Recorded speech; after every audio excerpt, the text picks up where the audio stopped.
What does Stephen King have to do with startups and entrepreneurship? Well, I'm going to tell you. I am reading On Writing, which is his book about how to learn how to write. And it's actually phenomenal. I would strongly recommend it. But in his early days, he's talking about how he gets his first big break. And it's with Carrie. Carrie is a pretty awesome horror story. I'm not going to give it away, but it's worth checking out. He gets inspired and starts writing this book.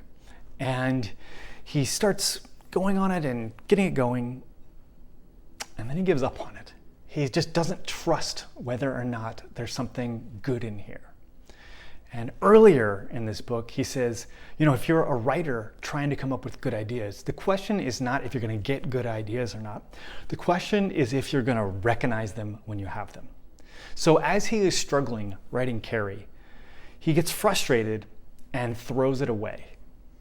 So his girlfriend at the time, now wife, she was, I think, going through a wastebasket, trying to find something, and she saw this writing that he had done.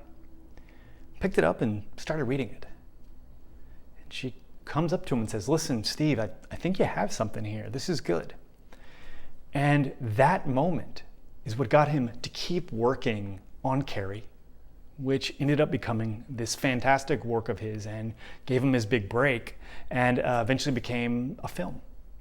So the idea here is we don't always recognize good concepts and good ideas. And this exact same thing happens in the startup world.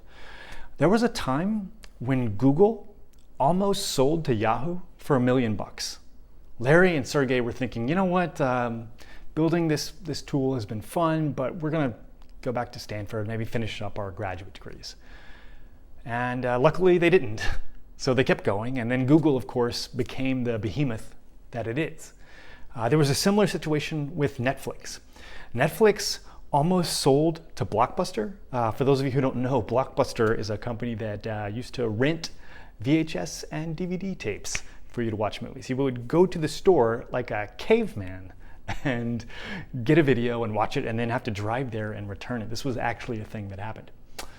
But Netflix, again, one of the FANG companies, one of the biggest companies around, almost sold to Netflix for a paltry sum. I think it was something like $7 million, something really cheap.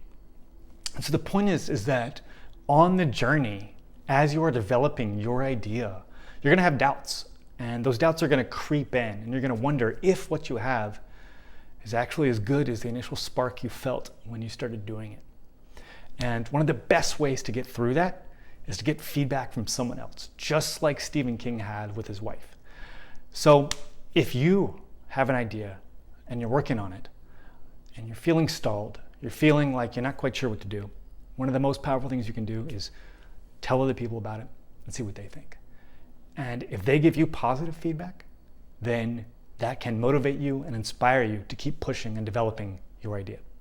If they give you negative feedback, well, all you need to do is ask them why and try to understand better where they're coming from so that you can change and adapt it to solve an actual problem and build something that creates value in the world. Hope this is helpful, and go check out this book if you're interested. Peace.